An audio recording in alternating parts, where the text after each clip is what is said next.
बंदी छोड़ सतगुरु रामपाल जी महाराज जी की जय हो। सत साहेब रण सिंह भगत जी, आप जी ने जो शंका जाहिर की है, मैं समझ सकता हूँ भगत जी आप जी की मनोदशा को।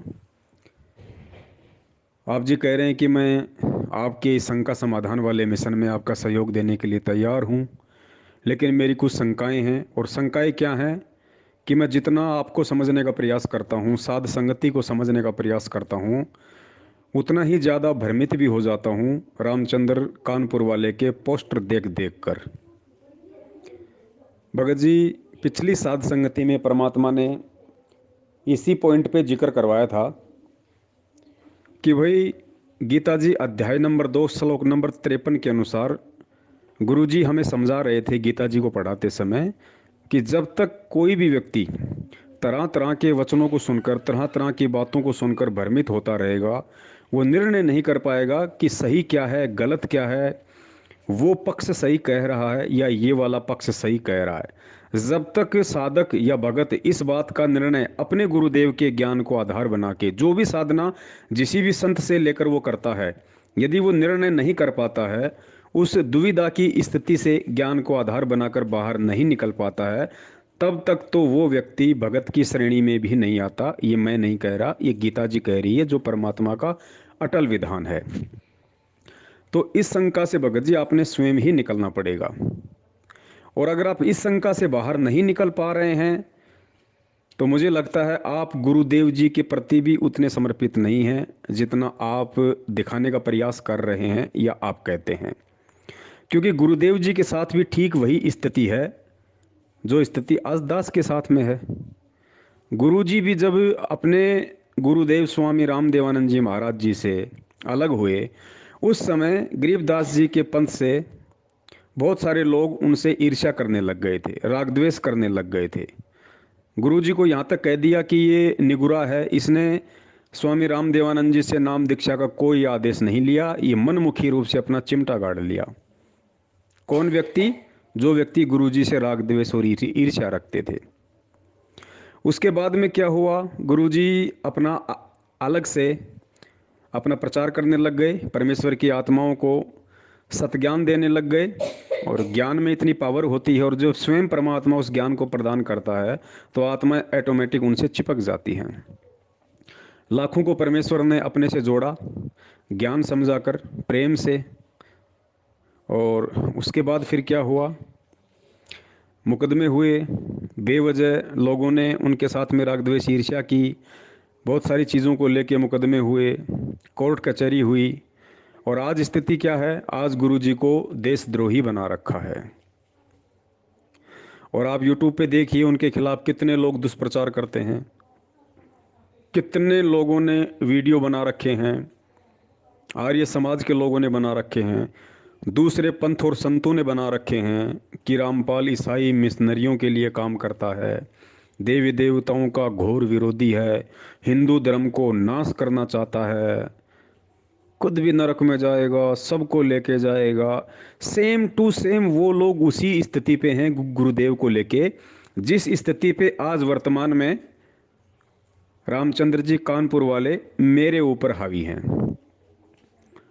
ना कोई पुख्ता सबूत गुरुदेव जी के प्रति आर्य समाजियों के पास है, ना किसी अन्य संत पंथों के पास हैं, और ना ही मुझ पवन दास को बदनाम किया जाए ऐसा कोई ठोस आधार, कोई ठोस प्रमाण रामचंद्र जी कानपुर वाले के पास और जो जयपुर में रणजीत जी हैं उनके पास में है।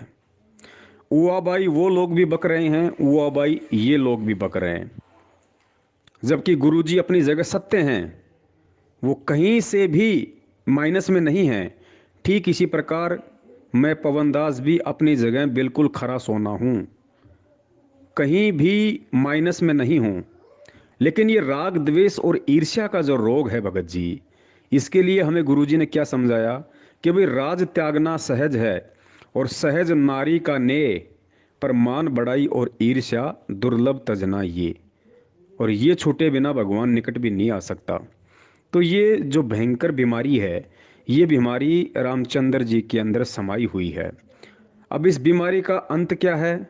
ठीक उसी पैटर्न को आप देखते चलना भगत जी, और एंड में आप निर्णय करना कि वास्तव में गुरुदेव जी के वचनों पे कौन चल रहा है। तो गुरु जी के प्रति उन लोगों ने कितनी राग द्वेष ईर्ष्या फैलाई, कितना कुप्रचार किया किया ना। लेकिन क्या गुरु जी ने कभी भी उनके खिलाफ कुछ कहा? और अगर गुरुदेव ने कभी उनके खिलाफ कुछ कहा तो केवल मर्यादित शब्दों में, ज्ञान आधार से कहा। उनको अच्छी आत्मा का दर्जा देते हुए कि भाई वो भ्रमित हैं, उन्होंने काल की भांग ज़्यादा पी रखी है, वो भी परमात्मा की आत्माएं हैं, और जिस दिन वो सत्य को समझ जाएंगी, स्वीकार कर लेंगी, उनका सारा नशा उतर जाएगा। वही स्थिति भगत जी यहाँ है। जब से रामचंद्र जी, लगभग 7-8 महीने हो गए होंगे, जब से रामचंद्र जी कानपुर वाले मुझ पवन दास के खिलाफ कुप्रचार करने लगे हैं। और कुप्रचार करने की वजह क्या, ये भी आपको अच्छे से पता है भगत जी। मैं कोरोना का जो वीडियो बनाया था उसकी एवज में मैं जेल चला गया। पीछे से रामचंद्र जी वहीं मेरठ में थे। ये ओमपाल जी वगैरह को फ़ोन किया, उन्होंने फ़ोन नहीं उठाया। तो फिर इनके अंदर एक बहुत बड़ी कमी है, या यूं कह लीजिए कि बहुत बड़ा एक रोग है रामचंद्र जी को। ये जोश में होश खो देते हैं। ये किसी भी चीज़ पे विचार नहीं करते कि मैं आज जो शब्द बोलूँगा, आगे चल के उन शब्दों का क्या अर्थ निकलेगा और क्या उन शब्दों का असर होगा, ये नहीं सोचते। और जो व्यक्ति इतना नहीं सोचता है वो व्यक्ति की श्रेणी में नहीं आता। इसने ओमपाल जी के प्रति, सतपाल जी के प्रति वो अबाई बकनी शुरू कर दी कि इन्होंने ही पवनदास के ऊपर मुकदमा करवाया है, पवनदास को जेल भिजवाया है। अब मैं तो जेल में था, मुझे इस प्रक्रिया का मालूम नहीं था। अब जेल से आने के बाद मुझे मालूम पड़ा कि भाई साहब रामचंद्र जी तो तीर पे तीर मारे जा रहे हैं। तो मैंने रामचंद्र जी से कहा कि भगत जी, अगर वो कुछ बोल रहा है तो मेरे लिए बोल रहा है, आप क्यों परेशान हो रहे हो? आप जितना उनको कहोगे उतना ज़्यादा वो भी बेचारे परेशान होंगे। और भगत जी, मुझे किसी ने जेल नहीं कराई है, मैंने वीडियो बनाया था, वीडियो की एवज में प्रशासन ने मुझे जेल करवाई है। आप उनको दोष क्यों दे रहे हो? तो वो मेरे से खफा हो गए कि तू तो ओमपाल का पिट्ठू बन रहा है। उसी समय कोई एक व्यक्ति था, मैं आज उसका नाम भी भूल गया, सहारनपुर का था, मेरे वहीं दुकान पे दही बड़े पे काम करता था। क्या नाम था, मैं भूल गया उसका। हरीश, हरीश, हरीश। हरीश भी वहीं था लॉकडाउन में। अब वो हरीश के साथ उसके गांव चला गया मुजफ्फरनगर, वहाँ से 50 किलोमीटर।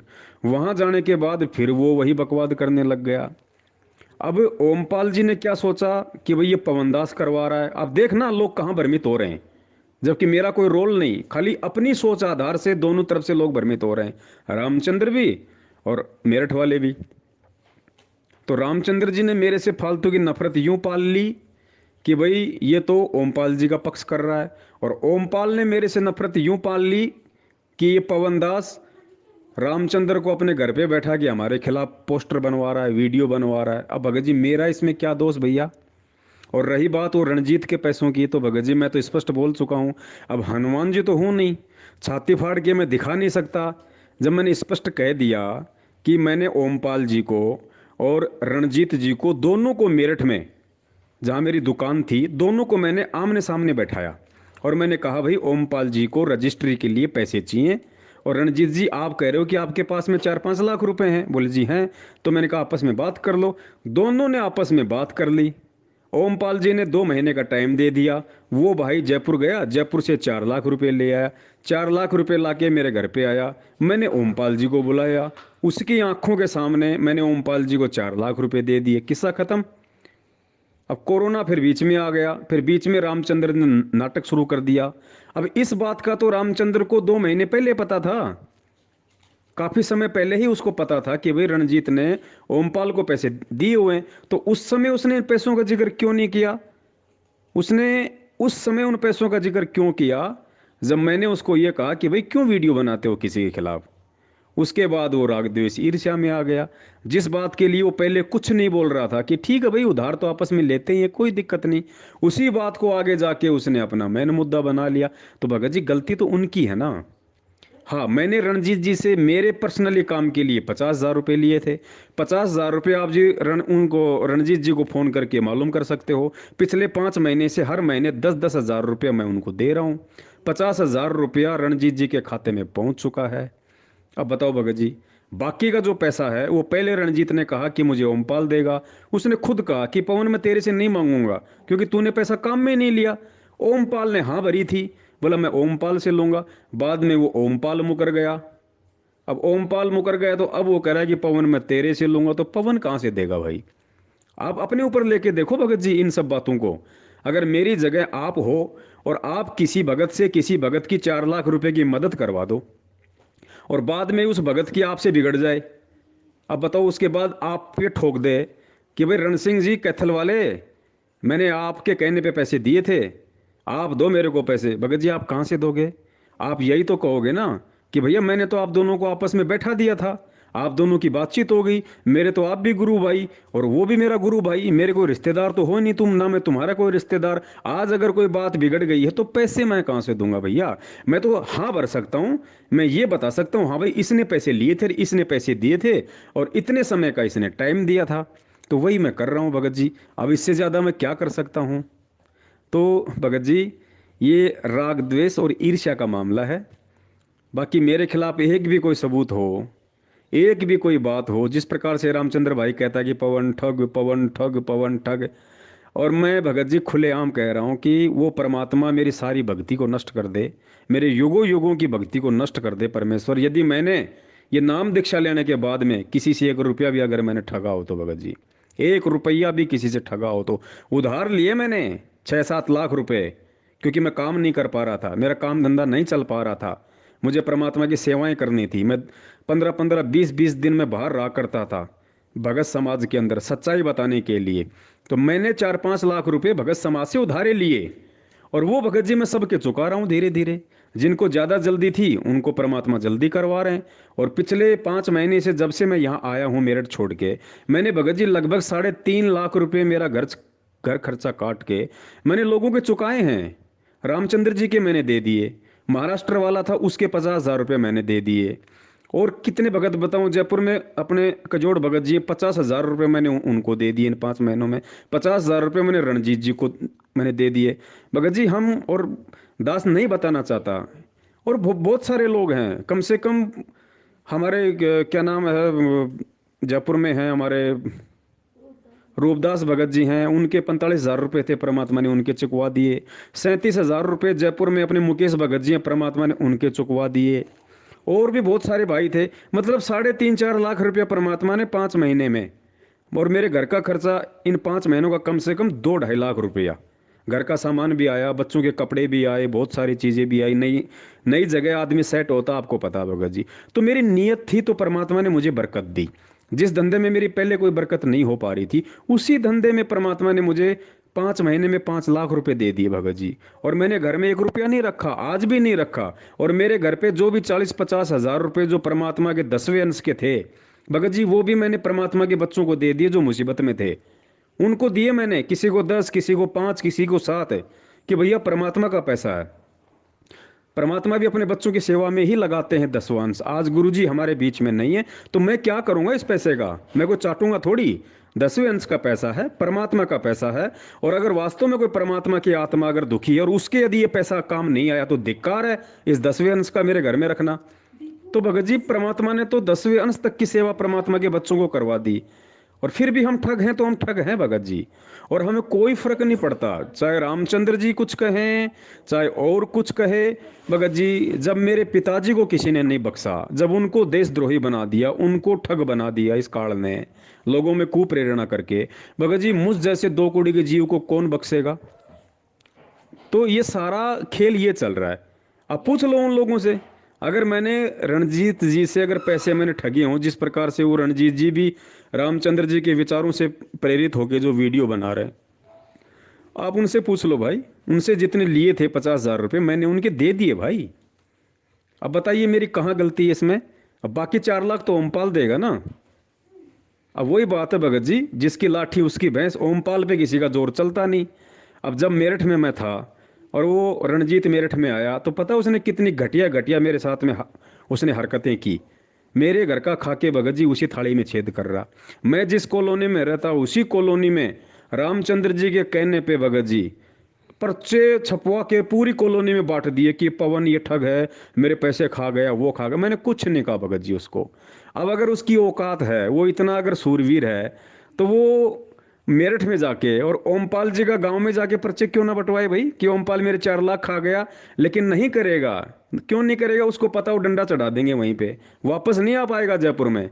तो भगत जी, हमेशा कमजोर पे दुनिया चलती है, कमजोर को ही दुनिया हमेशा दबाती है। और भगत जी, हम भगत हैं, वैसे तो हम दुनिया के सबसे अमीर इंसान हैं, हम दुनिया के सबसे ताकतवर इंसान हैं आध्यात्मिक दृष्टि से।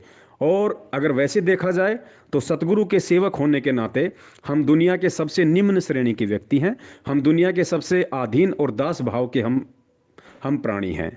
तो भगत जी, चाहे भगत हो चाहे भगत हो, मैं अपने पिताजी के पद चिन्हों पे चलूंगा। मुझे चाहे रामचंद्र जी कुछ कहें, चाहे आप कुछ कहो, चाहे और कोई कुछ कहे, मुझे कोई फर्क नहीं पड़ता। अगर मैं अपने बाप की नज़रों में पाक साफ हूं, तो दुनिया चाहे मुझे गुंडा कहे चाहे भुंडा कहे, भगत जी कोई फर्क नहीं पड़ता। परमेश्वर की वाणी है, जय कंचन बिष्टा पड़े घटे न ताको मोल। सोना अगर लैट्रिन में भी गिर जाए ना, तो उसका मूल्य कम नहीं होता। तो भाई, मेरी भी परीक्षा चल रही है, मुझे भी आधीनी भाव दास भाव में रहना भैया। मैं गुरुदेव के वचनों की अवहेलना नहीं कर सकता। अरे मेरे बाप ने तो वो सहन किया है, 2 कौड़ी के जीवों से थप्पड़ खाए भैया, उनकी गालियां खाई हैं। और मैं तो हूं ही 2 कौड़ी का असल में। तो मैं तो कुछ भी सहन करूंगा भाई, मुझे करना पड़ेगा, तभी मैं उनके वचनों पे खरा उतर पाऊंगा। और रही बात भगत जी शंका समाधान में आप जी के द्वारा सहयोग देने की, तो देखिए, ना तो मैंने कभी किसी को कहा कि कोई शंका समाधान या साध संगति के माध्यम से संगत को जगाने में मुझ पवनदास का सहयोग करे और या ना करे, ये सामने वाले की अपनी मर्जी पे है भगत जी। ये कोई भीख मांगने का मार्ग नहीं है, ये सत्य को स्वीकार करके, सत्य को पहचान के सत्य पे चलने का मार्ग है। इसमें कोई टर्म्स एंड कंडीशन नहीं होती है। जैसा आपने कहा कि आप मेरी इन शंकाओं का समाधान करो, उसके बाद मैं सहयोग करूंगा। भगत जी, ये कोई हम कोई मतलब बिजनेस थोड़ी कर रहे हैं, जो मैं आपकी हर चीज़ को मानूंगा या हर चीज़ की समाधान करूंगा तब आप मेरा सहयोग करोगे। मेरा कौन सा भगत जी बच्चे का विवाह बिगड़ रहा है, मेरी कौन सी लड़की की शादी हो रही है जो मेरा काम बिगड़ जाएगा। मैं जितना कर पाऊंगा ये सेवा मैं अपने लिए कर पाऊंगा, उसका उसका क्रेडिट मुझे मिलेगा। आप करोगे आपको मिलेगा, कोई तीसरा करेगा उसको मिलेगा। मैं रियलिटी बताता हूं, क्योंकि ये परमेश्वर का मार्ग है, सत्सेवकों का मार्ग है। जिस कजोड़ भगत जी के नंबर मैंने डाल रखे हैं सतगुरुदेव जी की प्रेरणा से, मधु बहन का डाल रखा, विकास भगत जी का डाल रखा है, पंजाब वालों का। आप उनसे पूछ लीजिए फोन करके। हमारी 15-15 दिन बात नहीं होती आपस में, हम नहीं करते, क्योंकि हम सबको अपने ज्ञान आधार से चलना है। मैं किसी को मतलब बोल बोल के नहीं बताऊंगा कि अब तुम्हें क्या करना है, अब तुम्हें क्या करना है। परमेश्वर ने यदि प्रेरणा करके उन आत्माओं के नंबर डलवाए हैं, तो जाहिर सी बात है उनमें कुछ है। परमेश्वर ने उनके अंदर कुछ योग्यता, कुछ गुण डाल रखे हैं। नहीं तो और बहुत सारे सत्सेवक मेरे संपर्क में, उनके परमात्मा ने नंबर क्यों नहीं डलवाए? उन्हीं के क्यों डलवाए भैया? वो कौन से मेरे खास रिश्तेदार हैं? और ना इस मार्ग में कोई किसी का खास होता है।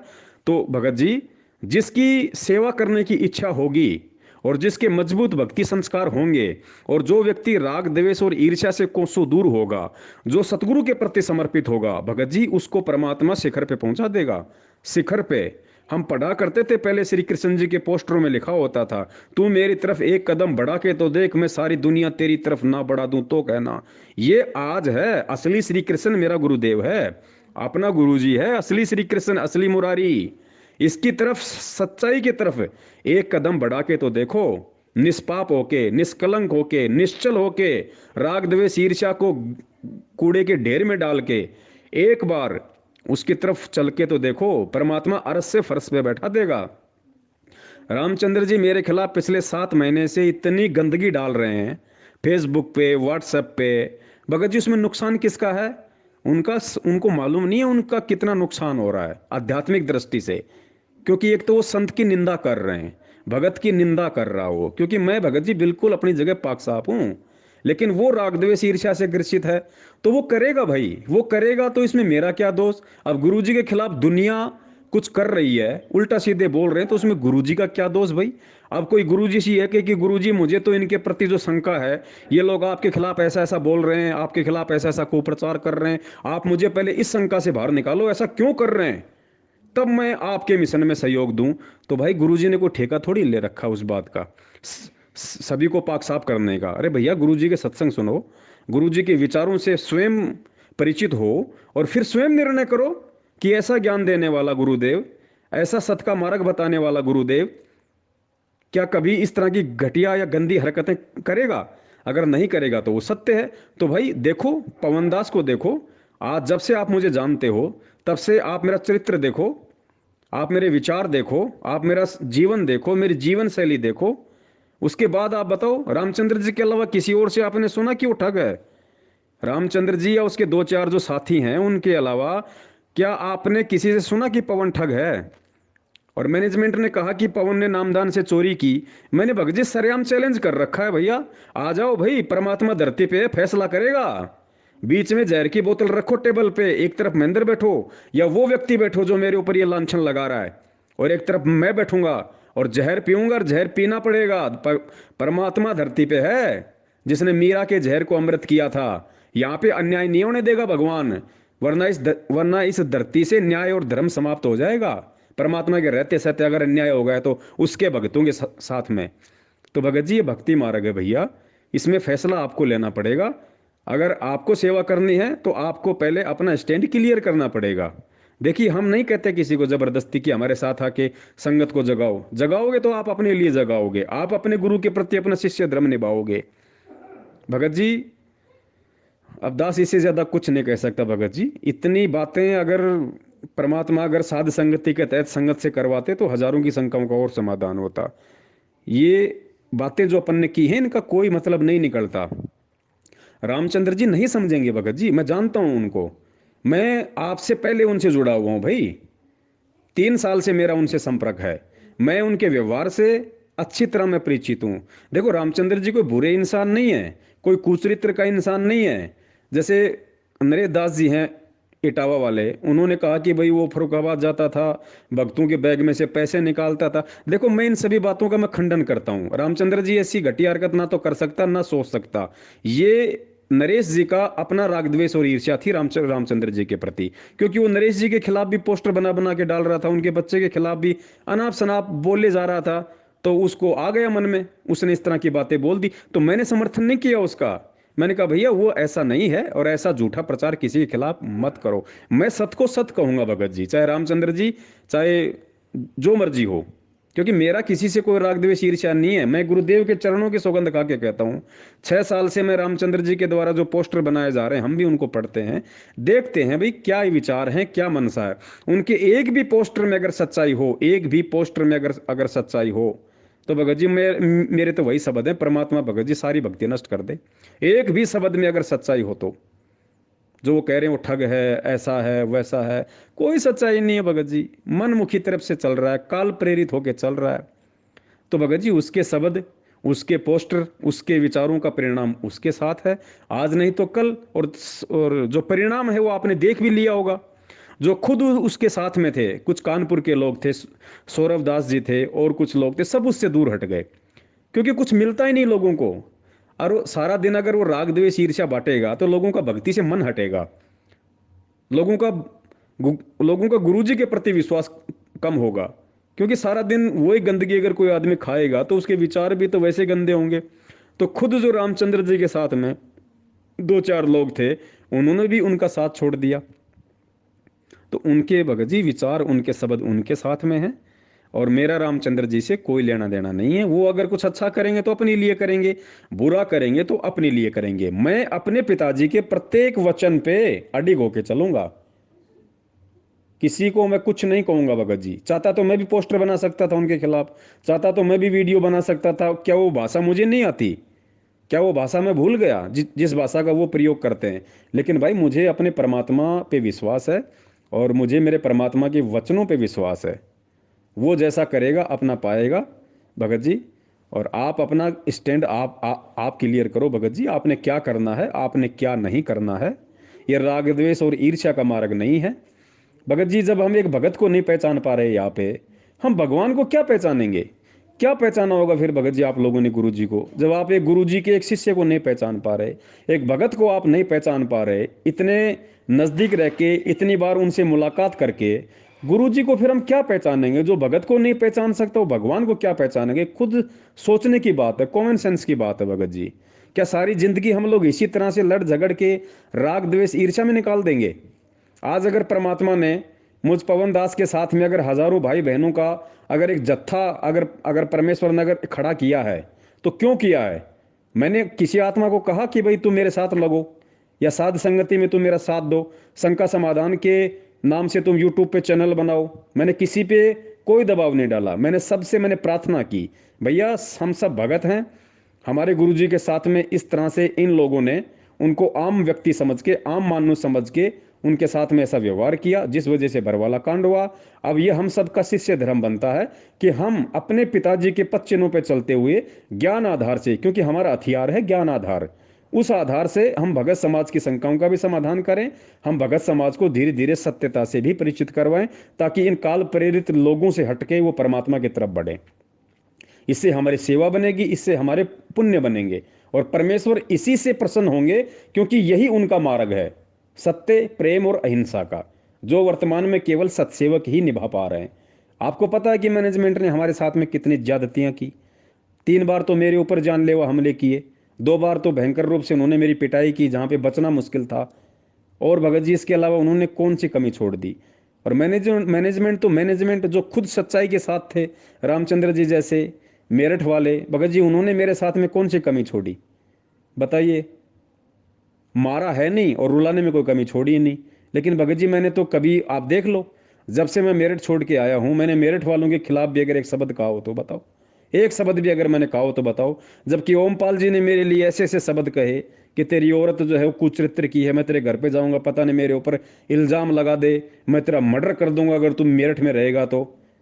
लेकिन मैंने कभी कहा उनके खिलाफ कुछ? कोई पोस्टर बनाया, कोई वीडियो बनाया, किसी से कोई रिकॉर्डिंग सुनी आपने जो मैंने उनके खिलाफ कोई बात की हो? रामचंद्र जी के खिलाफ कोई पोस्टर बनाया हो, कोई वीडियो बनाया हो, किसी कोई कॉल रिकॉर्डिंग में मैंने कोई कोई गुस्सा जाहिर किया हो तो मुझे बताओ। मैं नहीं करूंगा भगत जी, क्योंकि सहन करने वाला सूरवीर होता है। गुरु जी ने बताया इस भक्ति मार्ग में सहन कर जो करता है, जो सहन करता है वो सूरवीर होता है। उसके कई प्रकार के उसके तप बनते हैं, उसकी वाणी का तप बनता है। तो भाई मैं तो भक्ति के लिए जुड़ा हूं ना, परमात्मा प्राप्ति के लिए जुड़ा हूं ना। और अगर भक्ति के लिए जुड़ा हूं, भगवान को देख के नहीं चलूंगा, और परमात्मा प्राप्ति के लिए जुड़ा हूं, और अगर सतगुरु के अगर पच्चीनों पे नहीं चलूंगा तो मैं तो फेल हो जाऊंगा। क्या फायदा मेरा ये फिर ये साध संगति का? क्या फायदा फिर शंका समाधान का? क्या फायदा फिर ये भक्ति करने का, जब मेरे सतलोक के जाने वाले मार्ग में ही मेरी कोई क्रिया बाधक बन के खड़ी हो जाए तो? भगत जी मैं ऐसा नहीं करूंगा, बिल्कुल भी नहीं करूंगा। मैनेजमेंट का भी अगर विरोध कर रहा हूं, ज्ञान आधार से कर रहा हूं, सबूतों के साथ में कर रहा हूं। जो प्रक्रिया मेरे बाप ने अपनाई वही मैं अपना रहा हूं। एक बात के 10-10 प्रमाण। आज देख लो, सत्सेवक कोई भी बात कहेंगे उसके बिना प्रमाणों के नहीं कहेंगे, हर बात का ज्ञान आधार से समाधान। इसलिए आज परमेश्वर के बच्चे, क्योंकि भगत जी हमें गुरुजी ने बरवाला के सत्संगों में 2005 वालों में कहानी सुनाई थी, एक राजा की और एक लक्कड़ मर्चेंट की। जब वो राजा उधर से गुजरता था तो राजा के मन में आती थी कि ये लकड़ी बेचने वाले को, जो ये लकड़ी का जो जो ये मर्चेंट है, व्यापारी है, मैं इसको फांसी तोड़ दूं, मेरे मन में ऐसी आती है। लेकिन यार मैं इसको जानता नहीं, पहचानता नहीं, कभी इससे मिला नहीं, मेरे मन में ऐसे विचार क्यों आते हैं? तो 2-3 बार गया, राजा के मन में वही उसके प्रति ऐसे कुविचार। तो राजा ने क्या किया, एक मंत्री को बुलाया। मंत्री थोड़ा समझदार था। राजा ने सारी बात मंत्री को बताई कि यार मैं जब भी उधर से जाता हूँ मेरे मन में ऐसा ऐसा आता उसके प्रति, जबकि वो मुझे बेचारा कोई ऐसा कोई लगता भी नहीं है। मंत्री समझदार था, उसने किसी संत से बातचीत की। तो संत ने बताया कि भाई अवश्य उस लक्कड़हारे के मन में राजा के प्रति कुविचार है, राजा के प्रति कोई मतलब बुरी भावना उसके अंदर है। और ये हर एक्शन का रिएक्शन होता है, every action has an opposite reaction. तो वो दोनों वहां गए उस लक्कड़ मर्चेंट के पास में, मंत्री और संत, और उससे बात की कि भाई राजा ऐसी ऐसी बात बोल रहा है, और देखना भैया सांची बताएगा तो पीछा छूटेगा, नहीं तो सूली टूटेगी। तो लक्कड़ मर्चेंट ने कहा कि सांची बताऊं? बोले सांची बताएगा तो पीछा छूटेगा। तो लक्कड़ मर्चेंट ने कहा कि जी मेरे मन में ऐसे आता है कि ये राजा मर गया, और राजा मर जाएगा तो क्या करते हैं, अपना नंबर बनाने के लिए नगर के बड़े बड़े सेठ चंदन की लकड़ी लेके जाते हैं उसकी चिता में डालने के लिए। और मेरे ऊपर बहुत सारा कर्जा हो रहा है, तो मैं ये सोचूं कि राजा मर जा, राजा मर जा तो मेरी चंदन की लकड़ी बहुत बिकेगी, मेरा सारा कर्जा समाप्त हो जाएगा। तो उसने मंत्री ने कहा कि नालायक, आज के बाद में अगर तूने ऐसा कभी सोचा तो ध्यान रखना राजा सूली तोड़वा देगा। तो वो बेचारा लकड़ मर्चेंट वो डर गया, उसके भाव चेंज हो गए कि अब वो राजा तो बहुत अच्छा इंसान है, बताओ मैं फालतू में मैं उस राजा के प्रति मैं इस तरह के भाव अपने अंदर ला रहा था। मंत्री और संत वापस राजा के पास गए। फिर उन्होंने कहा कि महाराज जी कल जाना देखिए आप उधर से। तो दूसरे दिन राजा गया तो ऑटोमेटिक उसके भाव चेंज हो गए कि यार ये लक्कड़ मर्चेंट ये तो बहुत अच्छा इंसान है, मेरी नगरी का एक नागरिक है, हैं ये तो बहुत अच्छा इंसान है, मैं तो फालतू में इसके प्रति ऐसा सोचा करता था। उसके भाव बदल गए। क्यों? क्योंकि उसके भी भाव बदल गए। तो भगत जी ठीक इसी प्रकार यदि मैं परमेश्वर के ज्ञान को आधार बना के और स्वयं परमेश्वर के प्रत्येक वचन और मर्यादा का पालन करके यदि इस भक्ति मार्ग पे चलूंगा, मैं स्वयं भक्ति करूंगा, जो कर्म मैं स्वयं कर रहा हूं उन कर्मों के विषय में यदि मैं अपने भगत भाई बहनों को गुरुदेव के आशीर्वाद से ज्ञान आधार से समाधान करूंगा, उनको कहूंगा कि भाई इस तरीके से करने से गुरुदेव ने बताया ऐसा फायदा होगा। अब जैसे कुछ दिन पहले परमात्मा ने लाइव साध संगति के माध्यम से और भोग विलास के ऊपर करवाया, तो परमेश्वर ने संदेशा दिलवाया कि भाई सर में सफेद बाल आ गए, हमारे बच्चे हमारे बराबर हो गए, और आज भी हम यदि इस व्यर्थ की भोग विलास में डूबे पड़े, हम परमात्मा को पाएंगे? परमात्मा की तो वाणी है कि भग भोग्या भग उपजय, और भग से बचा न कोई, जो कोई भग से बचे भगत कावे सोई। अरे जब तक हम गुरुदेव से नाम लेके और इस व्यर्थ की भोग विलास की इस गंदी प्रक्रिया को नहीं छोड़ेंगे आज भी, तो बताओ हम तो भगत ही नहीं बने परमात्मा की वाणी के अनुसार, चाहे हम कोई भी नाम मिल गया हो। तो भगत जी पहले परमात्मा ने दास को उस वीडियो के ऊपर खरा उतराया, क्योंकि दास उस चीज से दूर था। परमेश्वर की दया से मैंने अपनी भक्तमती को मैंने अपनी जुमल की बहन बना रखा है। मेरा कोई शारीरिक संबंध नहीं है, हम दोनों एक परमात्मा की आत्मा है। हमारा जब बाप एक है तो हम दोनों भाई बहन हैं। हम उस गंदी प्रक्रिया से दूर हैं, और आज हमारे मन में भी नहीं आती भगत जी। क्योंकि जब इंसान ठान लेता है ना, इस ज्ञान को आधार बना के जब भगत ठान लेता है तो परमात्मा उसकी इच्छा पूर्ति करते हैं। इस दास ने आज दिन में भी ये संदेशा दिलवाया था कि इस भक्ति मार्ग में भगत जिस इच्छा को लेके भक्ति करेगा परमात्मा उसकी पूर्ति करेगा। जैसे मैनेजमेंट ने माया प्राप्ति के लिए की तो परमात्मा ने अरबों खरबों की माया दे दी, आज इनसे संभलने में नहीं आ रही, लेकिन चैन एक सेकंड का नहीं। तो भगत जी ये बहुत सारी बातें हैं, तो इन बातों का संगत पे उसके बाद होता है असर।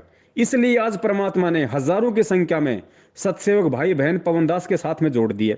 अगर पवनदास के मन में जरा सा भी ये भाव हो, और मैं आज फिर कह रहा हूं, आज वर्तमान के समय तक जो मैं आपसे बात कर रहा हूं, इस समय तक यदि मेरे मन में किसी भी प्रकार का कोई भी दुष्भाव हो इस संगत के प्रति, भगवान के प्रति, भक्ति के प्रति, यदि मेरी ऐसी कोई भावना हो कि भाई मैं कोई गुरु बनना चाहता हूं, मैं कोई महंत बनना चाहता हूं, या कोई माया प्राप्ति कोई मेरा ऐसा कोई मेरा कोई मकसद है, या मान बढ़ाई के लिए मैं ये सब कुछ कर रहा हूं, तो मैं तो कह रहा हूं परमात्मा जिंदा जमीन में गाड़ देना मुझे। अगर जिस दिन भी मेरे अंदर इतने से भी भाव परमात्मा अगर आ जाएं, मेरे आत्म कल्याण के अलावा, एक भगत बन के भक्ति करने के अलावा, एक सतगुरु के प्रति एक शिष्य धर्म निभाने के अलावा मेरे मन में अगर जरा सा भी अगर विक्षेप आ जाए, परमात्मा -% भी, परमात्मा उसी दिन मुझे मौत दे देना और मुझे फिर कभी कोई मानव जन्म देना ताकि मैं आपकी भक्ति कर सकूं। भगत जी तब वो परमात्मा अपने बच्चे का नाम करता है। आज उस परमात्मा के भाई को गली का कुत्ता नहीं जानता, और आज परमात्मा ने अपने बच्चे का देश दुनिया में नाम कर रखा। लेकिन मेरी इच्छा नाम कमाने की नहीं थी, मेरी इच्छा ये नहीं थी कि मुझे संगत जाने, मुझे पहचाने। मेरी इच्छा केवल सत्य को ऊपर लाने की थी, सतगुरु आशीर्वाद से। तो परमेश्वर की वाणी है, जैतू चाले एक कदम मैं चालू कदम 60, जैतू हो जा काठ का मैं हो जाऊं लोहे की लाठ। भगत जी, भगत सिंह ने कभी नहीं सोचा था कि मेरा इतिहास बनेगा, मेरा नाम होगा। वो केवल अपना मातृभूमि के प्रति जो उनका धर्म था वो निभा रहा था, और निभाते निभाते 18-20 साल की उम्र में फांसी चढ़ गया। आज दुनिया उसकी जयंतियां मनाती है। वो कोई मान बढ़ाई के लिए नहीं वो फांसी पे चढ़ा था, मान बढ़ाई के लिए कोई नहीं चढ़ता फांसी पे। सबको अपना जीवन प्यारा है, उसमें केवल देश प्रेम की भावना थी, देश पे मर मिटने की भावना थी, देश को आजाद कराने की उसकी मनसा थी। तो आज देखो पूरी दुनिया उसको जानती है, पूरी दुनिया। तो भगत जी यही इस दास का है भैया। मेरा सबसे पहला मेरा जो कर्म है, मेरा जो मकसद है वो है आत्म कल्याण है। उसके बाद में मेरा जो शिष्य धर्म है वो है कि मैं अपने भगत भाई बहनों को सच्चाई से परिचित कराऊं। ये मेरा शिष्य धर्म बनता है। और आज भगत होके यदि हम ये निर्णय नहीं कर पाएंगे कि कौन व्यक्ति काल प्रेरित होके परमात्मा की आत्माओं को काल के मुंह में लेके जा रहा है, और कौन व्यक्ति एक सच्चे भगत की भूमिका निभा के अपना शिष्य धर्म निभाते हुए भगत भाई बहनों को सच्चाई से परिचित करवा रहा है, भगत जी फिर हम काहे के भगत है? जब हम दूध दूध और पानी को छान नहीं सकते, नीर खीर का निवेरा नहीं कर सकते, सत्य और असत्य में हम कोई निर्णय नहीं कर सकते, तो क्या फायदा फिर ये ज्ञान लेने का? क्या फायदा फिर तत्वदर्शी संत की शरण में आने का? फिर तो जगत वाले ही हमसे अच्छे हैं, 5 आदमी बैठ के कम से कम निर्णय तो कर लेते हैं पंचायत में क्या सही है और क्या गलत है।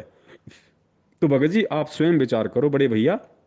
और आप यदि सतगुरुदेव जी को लेके यदि कोई कानूनी प्रक्रिया अपना रहे हो भगत जी, ना मैंने आपका विरोध किया ना मैं आपका विरोध करूंगा। आपको जो अच्छा लगता है आप कीजिए, और मुझे जो अच्छा लग रहा है भगत जी मैं वो कर रहा हूं। मैं क्यों आपके काम में टांग टांग अड़ा के मैं फालतू में मैं आपके प्रति बल्कि बुरा बनूं? क्यों मैं किसी प्रकार का राग द्वेष और ईर्ष्या फैलाऊं? आपको लगता है कि कानूनी प्रक्रिया से गुरुदेव बाहर आएंगे, और मैं कानूनी प्रक्रिया से कोशिश करके जैसे भी आपके भाव हैं कि आप उनको बाहर ले आएंगे, या जैसा भी भगत जी, मैं ये नहीं कह रहा कि आपके अंदर कोई अहम है, अहंकार है कि मैं गुरु जी को निकालूंगा, नहीं। आपके अंदर अहंकार नहीं है भगत जी, मुझे पता है उस बात का। आपकी गुरु जी के प्रति पीड़ा है भगत जी, मानता हूं मैं, दर्द है आपको, उसलिए आप जी ये सारी प्रक्रिया अपना रहे हैं। लेकिन थोड़ा सा यदि ज्ञान आधार से यदि आप इस प्रक्रिया को अपनाओ, तो भगत जी सबसे पहले हम इस मार्ग में गुरु को परमात्मा मान के चलें। और जब परमात्मा मान के चलेंगे तो भगत जी सारे रास्ते क्लियर हो जाएंगे। गुरु जी ने क्या कहा कि जब तक हम सृष्टि रचना का पूरी तरीके से गोटा नहीं घोट लेंगे, जब तक सृष्टि रचना को नहीं समझ लेंगे, हम दुनिया का कोई शास्त्र नहीं समझ सकते। तो भगत जी ये बात यहां लागू होती है, जब तक हम सतगुरु को नहीं समझ लेंगे, जब तक हम गुरु को अच्छे से नहीं जान लेंगे, पहचान लेंगे कि गुरु कौन है, गुरु कौन होता है, तब तक भगत जी हम निशन से होके भक्ति मार्ग पे भक्ति नहीं कर सकते। भले हम कितना ही ऊपर से दिखावा करें, कैसा ही हम अपने आप को दर्शाएं, लेकिन हकीकत क्या है, हमेशा उस आदमी को कांटा बन के वो चीज चुभती रहेगी। तो आप जी स्वयं निर्णय करें। मेरा किसी से कोई राग द्वेष ईर्ष्या नहीं है, मैं किसी से जबरन किसी सेवा के लिए कोई दबाव नहीं डालता, और ना ये मार्ग कोई दबाव का है। और दबाव का होता तो परमात्मा कब का गधे की तरह हमारे कान पकड़ के सतलोक ले चुका होता। भगत जी ये ज्ञान मार्ग है, इस मार्ग में जो ज्ञान को आधार बनाएगा वही इस मार्ग पे टिक पाएगा। इसीलिए हम संगत से बारंबार ये प्रार्थना करते हैं, विनती करते हैं हाथ जोड़ के कि भैया परमेश्वर का मार्ग है, हमारा किसी से कोई राग द्वेष ईर्ष्या नहीं है। आज का आपने वीडियो सुना होगा, मैंने सतगुरुदेव जी का जो कलयुगी परिवार है, जो उनकी बेटी है मंजू, जो गुरु जी की जो कलयुगी जो सांसारिक पत्नी है, क्या नाम है, अनारो, मैंने उनको भगत जी आज की वीडियो में क्या कहा पता है? गधी, गधी कहा मैंने उनको। क्यों कहा? उसका कोई रीजन था भगत जी, क्योंकि ये पंथ दुनिया के पंथ से भिन्न है। इसमें कोई सतगुरु की पत्नी नहीं होती, इसमें कोई सतगुरु की बेटी नहीं होती।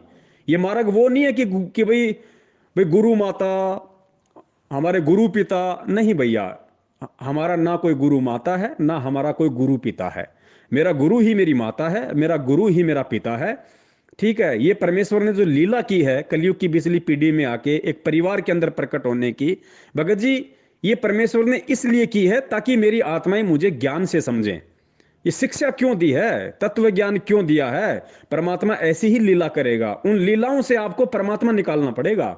इस ज्ञान को आधार बना के, इस शिक्षा को आधार बना के, इस विज्ञान को आधार बना के परमात्मा इसी तरीके से आया है, जानबूझ के आया परमात्मा ने। उनको कोई जरूरत नहीं थी एक सांसारिक परिवार से तालमेल रखने की, चार चार बच्चों के पिता होने की लीला करने की परमात्मा को जरूरत नहीं थी। माँ बाप को माध्यम बना के एक परिवार में प्रकट होने की परमात्मा को जरूरत नहीं थी। परमात्मा को पढ़ाई करके नौकरी करने के फिर नौकरी छोड़ने की जरूरत नहीं थी। लेकिन ये इन्होंने ऐसी लीला की, क्योंकि ऐसी लीलाओं में से इस ज्ञान को आधार बना के, विज्ञान को आधार बना के, जब कोई उस परमात्मा को निकाल लेगा, नीर खीर का निवेरा कर लेगा, अरे वही तो तत्वज्ञानी भगत है। वही आत्मा तो सतलोक जाने के लायक होगी, जिसको इतना विश्वास हो जाएगा कि इन परिस्थितियों में भी जो कोई विश्वास नहीं कर सकता, कि यार कोई कैसे विश्वास कर लेगा कि संत रामपाल जी का जन्म नहीं हुआ, संत रामपाल जी ने शादी नहीं करी, संत रामपाल जी ने स्त्री भोग नहीं किया, और कबीर ना शादी करता ना स्त्री भोग करता, क्योंकि उसका शरीर ही ऐसा नहीं। भगत जी यही तत्व है। इसीलिए परमात्मा ऐसी लीला करते हैं, ऐसे परिवार में आते हैं, ऐसा एक परिवार बनाते हैं लीलामयी, ताकि लोग उनकी पहचान करें। और जो इन परिस्थितियों में जो गुरु की पहचान कर लेगा वही सतलोक जाने का अधिकारी है। तो बड़े भाई, आप अपने रास्ते चलिए, दास अपने रास्ते चल रहा है। आप अगर मेरा सहयोग करेंगे बहुत अच्छी बात है, मैं आपका सहयोग कर पाऊं बहुत अच्छी बात है, लेकिन रोड़ा ना बने। रोड़ा बनेंगे परमात्मा दुखी होगा, परमात्मा दुखी होगा, जिसकी गलती उसको सजा मिलेगी। ये परमेश्वर का वचन है कि भगत होकर अगर कोई भगत को परेशान करेगा, परमात्मा उसका भी बक्कल उतारेगा। ऑडियो सुन लेना। और मैं स्पेशली कोई आपके लिए नहीं कह रहा भगत जी, ये कहीं आप सोचो कि मैं आपके ऊपर ये दबाव बना रहा हूं या मैं आपको इस तरह से कर रहा हूं, नहीं। सबके लिए है भगत जी, ये सारी बातें मेरे ऊपर भी लागू हैं, ये बातें अन्य सत्सेवक भाई बहनों पे भी लागू हैं, ये बातें आप पे भी लागू हैं, रामचंद्र जी पे भी लागू हैं, मैनेजमेंट पे भी लागू हैं। जिन लोगों ने मुझे मध्य प्रदेश में लट्ठों से मारा था भगत जी, अकाल मौत मर रहे हैं। जो जयपुर में मार के गए थे, आज उनकी दुर्गति हो रही है, और देख लेना, आंखों के सामने होगा। ये विधान है परमात्मा का, मेरे कहने से नहीं होता, विधान है। क्योंकि मैं सत्य के लिए खड़ा था, मैं गुरु के ज्ञान को आधार बना के संगत में सच्चाई का प्रचार कर रहा था। मैं संगत का जो दान जो कुपात्रों को जा रहा था, जिसकी वजह से मेरे भगत भाई बहनों के जो कर्म बिगड़ रहे थे, उन कर्मों को बचाने के लिए मैं संघर्ष कर रहा था भगत जी। अपने बच्चों को अकेला छोड़ के, अपने बच्चों को मुसीबत में छोड़ के, अपने बच्चों को दुखी करके भगत जी मैं उधर जा रहा था। तो भगत जी मैं उस परमेश्वर के लिए मैं निकला था। तो भगत जी अब वो मालिक फिर कोई वो पीछे थोड़ी रहेगा। मालिक की वाणी है ना, जय तू चाला एक कदम मैं चालू कदम 60, जय तू हो जा काठ का मैं हो जाऊं लोहे की लाठ। मेरा क्या बिगड़ गया भाई, क्या बिगड़ गया मेरा? जो कर्जा कर्जा भी मालिक ने ही मुझे दिलवाया, और परमात्मा ने ही आज मेरा कर्जा भी उतरवा दिया। उतर जाएगा साल भर में, जहां तक दास को उम्मीद है। परमात्मा इस सीजन में सारा कर्जा सबका नकी करवा देंगे, किसी का नहीं रहेगा, दास के ऊपर किसी का नहीं रहेगा। और मेरा क्या बिगड़ गया अगर मैनेजमेंट ने मुझे गालियां निकाल दी माँ बहन की? मेरी माँ बिगड़ गई या मेरी बहन बिगड़ गई? क्या हुआ जो उन्होंने मुझे जानवरों की तरह मारा? मेरा तो बाल विवाह का नहीं हुआ, मेरा तो एक नाखून भी नहीं उतार पाए वो लोग। तो भाई संघर्ष का मार्ग है। और गुरुजी यही कहते हैं कि बेटा, भगत बनने के बाद तो तेरा संघर्ष शुरू होगा। ये भक्ति अलबेली है भगत जी। लोग आते हैं इस भक्ति में सुख ढूंढने के लिए, लाभ ढूंढने के लिए, व्यापार में फायदा ढूंढने के लिए, बच्चा प्राप्ति के लिए, दुकान चलाने के लिए। भैया गुरुजी ने कहा कि भैया इस मार्ग में जब तुम नीर खीर का निबेरा करके, जब तुम दो रास्तों को छोड़ के किसी एक रास्ते को चुन लोगे, तब तो तुम भगत बनोगे। और भगत बनने के बाद फिर संघर्ष शुरू होगा। ये गुरुदेव दिखा रहे हैं एग्जाम्पल के तौर पे, आज देख लो।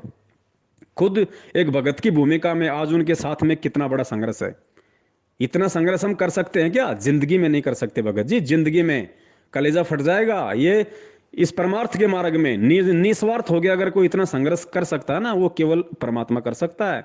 और अगर वो किसी से करवा सकता है तो केवल अपने अपने बच्चों से वो करवा सकता है। जिसको हिम्मत दे वो संघर्ष करने की, सहन करने की, वो कर सकता है, दूसरा नहीं कर सकता। आज 20 लाख भगत हैं, सबको परमात्मा ने एक समान ज्ञान दिया, सबको एक समान परमेश्वर ने मंत्र दिया, सबको एक समान परमेश्वर ने प्यार दिया। आज भगत जी 20 रास्ते क्यों बने लोगों के? 20 रास्ते क्यों हो रहे हैं? क्योंकि ज्ञान को आधार नहीं बनाया। बिना ज्ञान आधार के ये मुसीबत है। आज लोग काल के जाल में फंसते जा रहे हैं। तो भगत जी दास वो गलतियां नहीं करेगा जो गलतियां मुझे गुरुजी ने बताई कि बच्चों तुम 650 साल पहले कर चुके हो। सबसे बड़ी गलती यही थी कि तुमने परमात्मा को परमात्मा नहीं माना। परमात्मा को परमात्मा नहीं मानने का मतलब उस समय परमात्मा गुरु रूप में थे, कि तुमने गुरु को परमात्मा नहीं माना। तो भगत जी ये गलती दास अब की बार नहीं करेगा। मैं गुरु को परमात्मा उन्हीं के आशीर्वाद से, ज्ञान को आधार बना के, मन कर्म वचन से मान चुका हूं। और भगत जी परमात्मा के लिए कोर्ट कचहरियों में केस लड़ना, परमात्मा को बाहर निकलवाने के लिए संघर्ष करना, भगत जी मेरी आत्मा गवाह नहीं देती है, मेरे अंदर इतनी हिम्मत नहीं है। हाँ, अगर परमेश्वर को कानूनी तरीके से ही बाहर आना होगा, तो जिस दिन परमात्मा फॉर्मेलिटी के लिए, विधान पूरा करने के लिए, जिस दिन परमात्मा दास में प्रेरणा करेंगे, उस दिन दास केवल इतना ही करेगा, जाके एफआईआर लगाएगा, याचिका लगाएगा। इसके आगे दास कुछ नहीं करेगा। ना कोई संगत इकट्ठी करेगा, ना कोई पैसा इकट्ठा करेगा, ना कोई जोर जबरदस्ती का कोई बहुत बड़ा वकील करेगा, ना कोई टेंशन लेगा। दास केवल विधान पूरा करेगा परमेश्वर का, बस। क्योंकि अगर परमेश्वर ने अगर इसी विधान से बाहर आना होगा जेल से, तो दास केवल विधान ही पूरा करेगा। इससे ज्यादा दास फालतू के टेंशन जोर जबरदस्ती नहीं करेगा, वरना परमात्मा का विधान टूट जाएगा। तब तक भगत जी मैं अपनी भक्ति कर रहा हूं, और तब तक मुझे परमात्मा जो प्रेरणा कर रहे हैं संगत को जगाने की, भगत जी मैं वही कर रहा हूं, वही मैं करूंगा। इस बीच चाहे कोई साथ दे या ना दे, चाहे कोई मुझे गुरुद्रोही कहे, चाहे मुझे कोई गुरुमुखी कहे, चाहे गुंडा कहे, चाहे भुंडा कहे, मैं इन सब बातों को अपने सिर के ऊपर से पीछे धकेलता रहूंगा, जैसा कि मेरा गुरुदेव कर रहा है, क्योंकि मैं उनको देख के चलूंगा भगत जी। सत साहेब, जय हो बंदी छोड़ के। तन मन शीस ईस अपने पे, तन मन शीस ईस अपने पे, पहले में चोट चढ़ावे जब कोई राम भक्त गत पावे हो जी, जब कोई राम भक्त गत पावे हो जी। तन मन शीस ईस अपने पे, तन मन शीस ईस अपने पे, पहलम चोट चढ़ावे जब कोई राम भक्त गत पावे हो जी, जब कोई राम भक्त गत पावे हो जी। भाई सतगुरु तिलक अजप्पा माला, युक्त जटा रखवावे, सतगुरु तिलक अजप्पा माला, युक्त जटा रखवावे। जत को पीन सत का चोला, भीतर बेख बनावे जब कोई राम भगत गत पावे हो जी, जब कोई राम भगत गत पावे हो जी। भाई लोक लाज मर्याद जगत की, तरण ज्यों तोड़े बगावे, लोक लाज मर्यादा।